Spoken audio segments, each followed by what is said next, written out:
Começa agora o programa Encontros Inteligentes. O sucesso na visão de quem chegou lá, com Mário Divo. Rádio Cloud Coaching.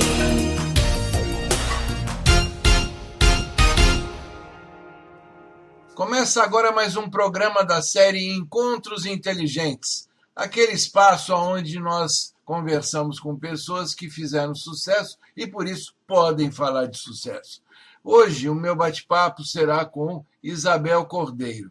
Eu fiz uma entrevista com ela e quero trazer para vocês um trecho muito interessante, em que ela fala do livro que lançou com o título Eu Sou Águia. Ela vai explicar por que ela deu esse título ao livro e também, em um outro trecho mais para frente, eu pergunto para ela como que o coaching ajudou a que ela tivesse alcançado o sucesso que alcançou em várias áreas de atividades. Ela é advogada, muito bem conceituada, ela trabalha com música, compositora, escritora e, como eu disse, multitalentosa. Isabel Cordeiro conversou conosco e eu vou trazer, então, algumas passagens de tudo que ela comentou, de tudo que ela falou, e depois eu volto ao final.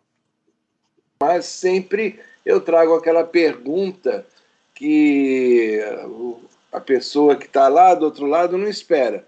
A pergunta é a seguinte: Isabel, você escreveu um livro e se identificou como águia. Por que a águia? Bom, vamos cumprimentar primeiro a nossa audiência.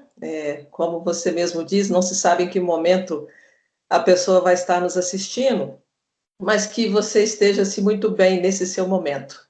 Eu sou Isabel Cordeiro, eu sou escritora, pianista, compositora, jornalista e advogada. E o livro Eu Sou Águia, eu me intitulei uma águia porque passei por um determinado problema de saúde na minha vida e eu busquei forças no divino, na natureza, no ser maior. E dentre as obras da sua criação, eu encontrei o elemento, o animal, a águia.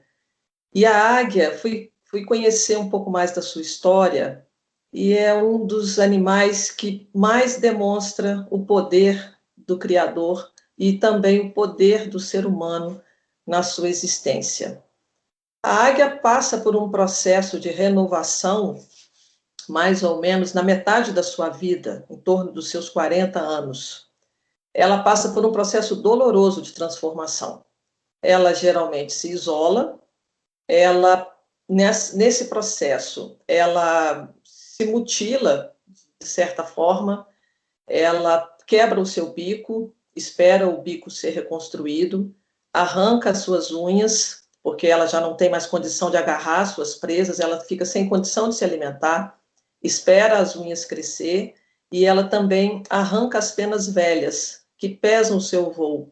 É um renascimento. Então, o que eu passei foi um problema de saúde, como eu disse. Eu tive um osteosarcoma no joelho, no fêmur distal, um câncer muito agressivo e, em grande parte dos diagnósticos, letal. E eu consegui uma sobrevida dessa doença, que agora já não tenho mais, já estou curada, já faz 2 anos que eu passei por esse processo. E enquanto eu ficava ali buscando razões para sobreviver, para continuar o meu papel de ser humano aqui nesse plano, a águia foi a minha força, a águia foi o meu norte. Porque, assim como o processo de transformação da águia é solitário e doloroso, ele é profundamente rejuvenescedor. E, de certa forma, eu passei por isso. Eu passei pela dor, eu passei pela transformação e eu acredito que eu rejuvenesci, porque certamente eu ganhei ainda muitos anos de vida, eu pude retraçar o meu voo e aí seguir voando, como estou até agora. Uma coisa interessante é que é muito comum a gente ouvir expressões que remetem à necessidade de um ser humano que as pessoas entendam que a vida é um processo contínuo de transformação.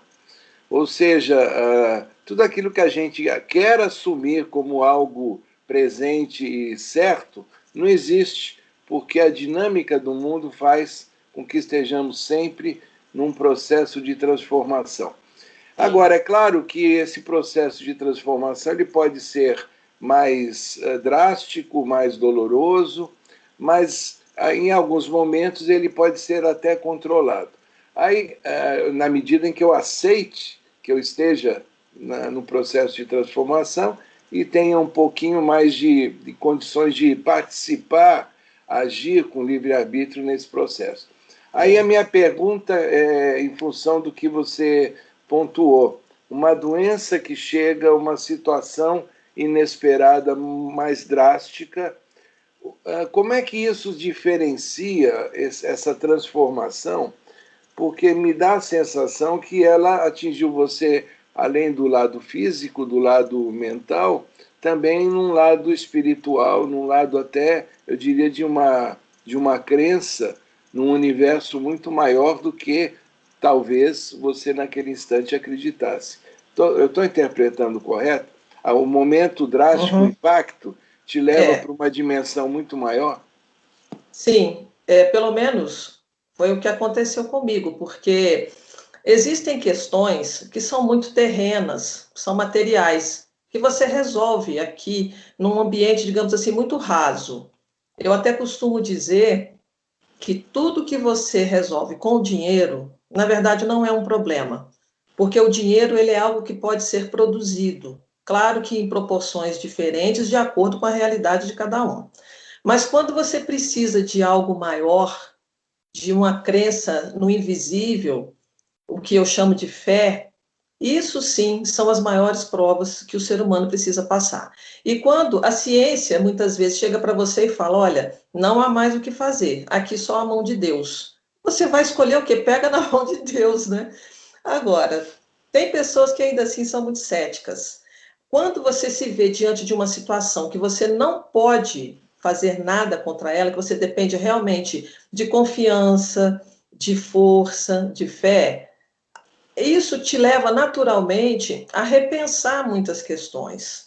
E se você repensa, você revê valores, você revê conceitos, e você começa então a se reposicionar com relação a muitas coisas na sua vida. E ali você naturalmente já está se transformando. No livro, eu inclusive cito isso como estantes de cristal. Cada pessoa tem a sua. São as verdades que a gente acredita, que a gente às vezes constrói ao longo da vida, muitas vezes não por convicção própria, mas por interferências externas. Porque o ser humano nasce puro, ele nasce perfeito. E ao longo da vida, como existe aí uma parábola que fala, nós somos uma caixinha de joias. E ao longo da vida a gente vai colocando outras coisas dentro dessa nossa caixinha que vão ofuscando o nosso brilho, o nosso valor e a nossa beleza. E isso acontece com todos os seres humanos. À medida que a gente vai amadurecendo, criando convicções próprias, criando preferências próprias, criando novos laços de amizade, chega um ponto que a gente às vezes se distancia da família, dos pais, cada um vai viver a sua vida. A gente começa a sofrer a influência dos elementos externos. Quando se chega num certo patamar profissional, muito comum as pessoas às vezes se deixarem influenciar por um certo apelo da vaidade, né? É muito comum quando você começa a se posicionar profissionalmente, às vezes você vê valor, começa a acessar símbolos de riqueza, eu acho que seria a melhor definição. Aí você quer a bolsa mais cara, você quer o carro do ano, aí daí a um ano o carro já está velho, você quer trocar, você começa a escolher marcas que vão sinalizar símbolo de riqueza para você, você escolhe roteiros de viagem que vão sinalizar que são símbolos de riqueza, enquanto isso você constrói uma imagem para o outro. Às vezes a pessoa, como é o meu caso, gosta de uma cidadezinha do interior, eu moro no interior de Minas, gosta da natureza, gosta dos pássaros, mas prefere viajar para a Europa, para conhecer um outro mundo, um outro universo, e muitas vezes a pessoa vai levada por um inconsciente coletivo. Porque eu estou falando disso, claro que não pode ser que não sejam com todas as pessoas assim, mas comigo foi assim. Eu acabei acessando também os meus mas eu acho que riqueza. você não está errada na medida em que a nossa cultura, o nosso ambiente social nos leva a uma contínua procura de algo, de uma nova conquista, de um novo resultado, ou seja, o resultado que nós temos fruto de uma luta, ele deixa de ser importante no momento da conquista, porque a gente já está querendo uma nova conquista. E isso faz com que essa busca seja muito estressante e acabe trazendo outras consequências para o ser humano.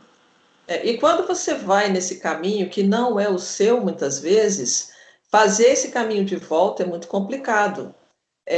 A estrada muda, você já não tem tanta energia, e reconstruir, voltar de um ponto de onde você sabia que estava melhor, e largar muitas vezes essas coisas para trás, é uma atitude que você precisa de coragem, de determinação.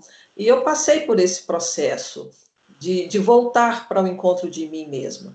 E o que marcou isso, além da fase da doença, foi o meu reencontro com a música. Porque isso não foi um processo da noite para o dia. Eu já vinha num processo de transformação, eu tinha me afastado de uma carreira corporativa, eu estava mesmo em busca da minha essência. Eu sempre fui, na minha juventude, eu sempre fui uma pessoa dedicada à música, eu cantava, eu compunha, eu escrevo poesias, eu já havia lançado, inclusive, livros de poesia, e essa carreira corporativa me afastou desse meu mundo. E assim, não adianta, eu vivi vários anos de forma inconsciente, muito infeliz. Eu tinha tudo que eu queria, eu não podia reclamar de nada. Tudo que eu não quis ou não fiz, não foi por falta de recurso, foi por vontade de não fazer ou de não adquirir.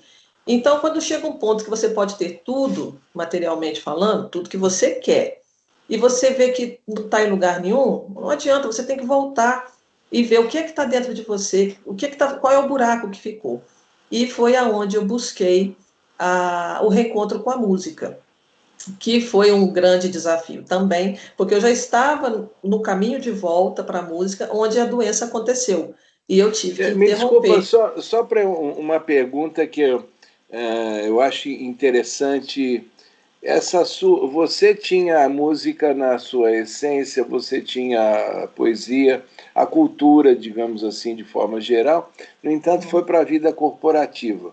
Esta sua ida para a vida corporativa foi influenciada pela família ou por amigos, ou foi algo que você buscou porque achou que naquele instante era importante, mas identificou que não era o que queria? Ou seja, até onde a decisão de abandonar o que você gostava para essa vida corporativa foi exclusivamente sua, ou ela foi influenciada pelo seu meio?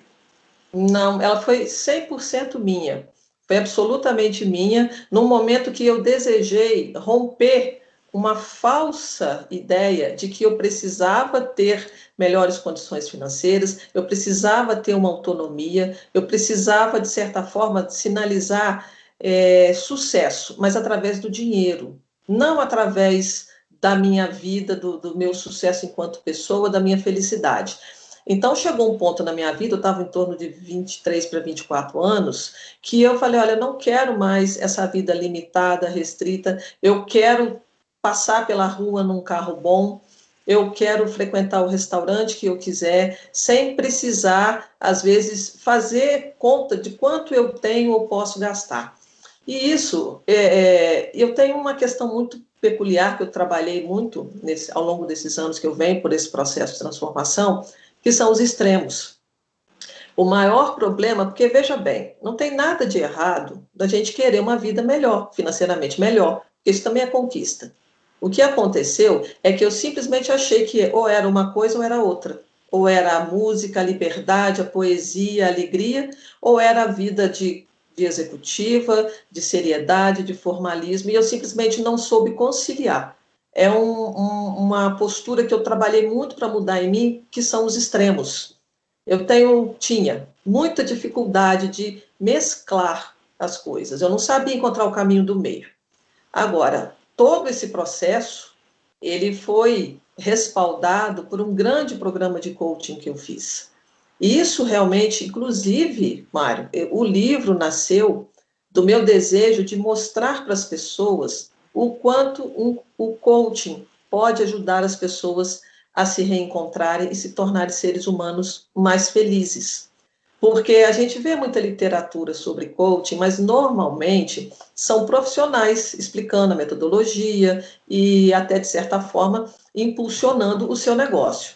No meu caso, eu quis fazer um livro para falar do coaching sob a ótica de quem viveu o processo e passou pela transformação, porque nesse formato eu nunca vi uma literatura nesse sentido.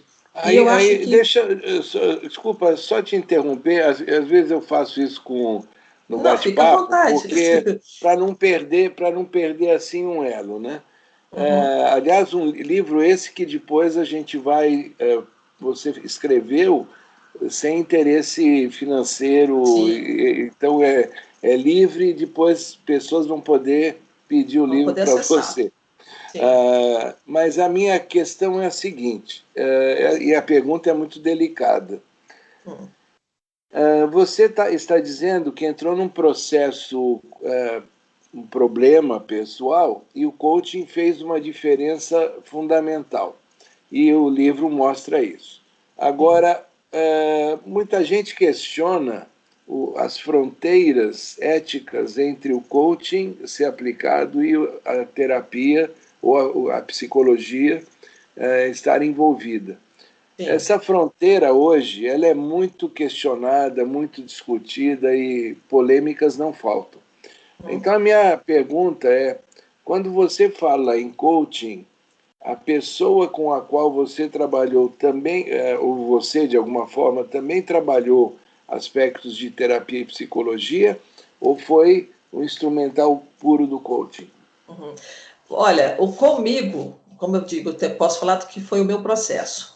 O que aconteceu? Quando eu fiz o programa de coaching, porque eu já tinha tentado terapia para trabalhar as minhas confusões emocionais, a minha insatisfação e até uma depressão que eu desconhecia. Eu acho que a pessoa que está deprimida, ela nem sabe ou não admite que está deprimida. É como o alcoólatra. É muito difícil ele tomar consciência que ele é um viciado ou um alcoólatra e assim um drogado. A depressão também tem essa característica. A gente não sabe que está com depressão. Então, quando eu já tinha tentado análise com o psicólogo, eu já tinha feito trabalhos assim de alinhamentos de chakra, acupuntura, yoga. Yoga, inclusive, foi muito bom. Então, da yoga eu tenho que fazer uma ressalva. Mas quando eu vi que nada disso resolveu comigo, talvez pelo meu perfil de ser uma pessoa muito racional, e eu ouvia muito falar no coach, e o coach me parecia uma coisa muito pragmática, muito assim com o objetivo certo, olha, é assim e eu sei o que eu quero. Então, no programa de coaching, vieram à tona questões de ordem emocional, mas essas o coaching não tratava. Ela dizia assim, olha, isso aqui você precisa trabalhar num âmbito mais profundo, então, se você precisar trabalhar isso melhor, você precisa, então, procurar um outro tipo de acompanhamento que o coaching não vai te ajudar. Eu costumo falar assim, a terapia, e nas suas variadas modalidades, psicoterapia, psicanálise, o que for, ela cuida muito do passado, do que foram os seus problemas, os seus vínculos, as suas raízes, e ali você tem as técnicas próprias para trabalhar e resolver aquilo. O coaching, ele é dali para frente. Então, eu criei uma metáfora do seguinte sentido, o coaching, para mim, foi o meu para-brisas. A psicoterapia, para mim, ela serviria como meu retrovisor. Eu nunca daria maior enfoque para ela, porque o que estava por vir, eu tinha muita coisa para realizar e para resolver. E não adianta ficar toda hora indo lá no passado resolver coisas que já tinham acontecido, embora precisassem ser, pelo menos, identificadas, trazidas à tona e tratadas. Porque não dá também para você ignorar coisas que ficaram mal resolvidas, seja na infância, na adolescência, o que for. E isso forma o nosso DNA emocional, isso nos vem conosco, e às vezes a gente não sabe, não compreende, porque isso vai entranhando na gente e fica ali. Se você não tem a coragem de se despir, de arrancar essas camadas, você não está pronto para seguir. Então, isso também metaforizando o meu processo de transformação enquanto águia, de tirar essas camadas, né, essas marcas que ficaram. Então, foi a partir do coaching. Mas ressignificar o passado para Isso. poder encarar o futuro. Porque o passado você tem duas coisas para fazer com ele. Ou você fica nele e não faz mais nada na sua vida, ou você aprende com ele e transforma o que vai ser a sua vida dali para frente. O passado só serve como referência para você construir o seu futuro. Mas para isso você precisa do presente. E coaching é o processo do presente para o futuro. Então, eu tenho todas as melhores referências sobre o programa de coaching, porque, inclusive, passei por outros processos antes de chegar ao coaching, porque eu tinha resistência. Eu achava que era uma coisa muito comercial, eu achava que era um modismo, porque coaching tem 20 e poucos anos no Brasil, né? Então, assim, eu não gosto de nada que é modismo, e eu já criei um preconceito com o coaching antes de me submeter, até que houve um momento que eu baixei a guarda. Falei, quer saber? Eu não posso falar daquilo que eu não conheço, então vamos ver se isso é assim mesmo. Agora, foi um processo denso, confrontador, não é nada assim poético, não é romântico um programa de coaching, você realmente se confronta, você tem que ouvir algumas verdades e ressignificá-las ou sair do programa, né? Depende do que você quer. Enfim, a pessoa tem que ter coragem. Então, o que você achou desse bate-papo com a Isabel? É uma pessoa realmente fantástica e eu quero convidar você para que não perca os nossos encontros inteligentes.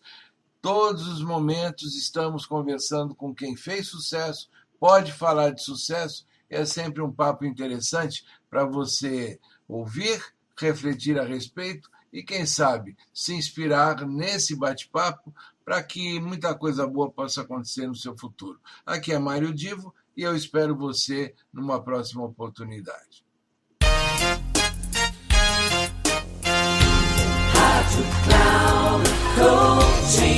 Terminando Encontros Inteligentes. O sucesso na visão de quem chegou lá, com Mário Divo.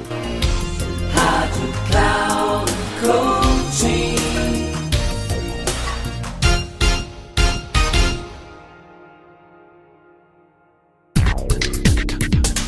Não perca Encontros Inteligentes. O sucesso na visão de quem chegou lá, com Mário Divo.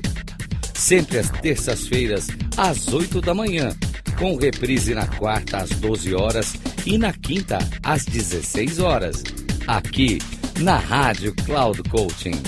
Acesse o nosso site radio.cloudcoaching.com.br e baixe o nosso aplicativo na Google Store.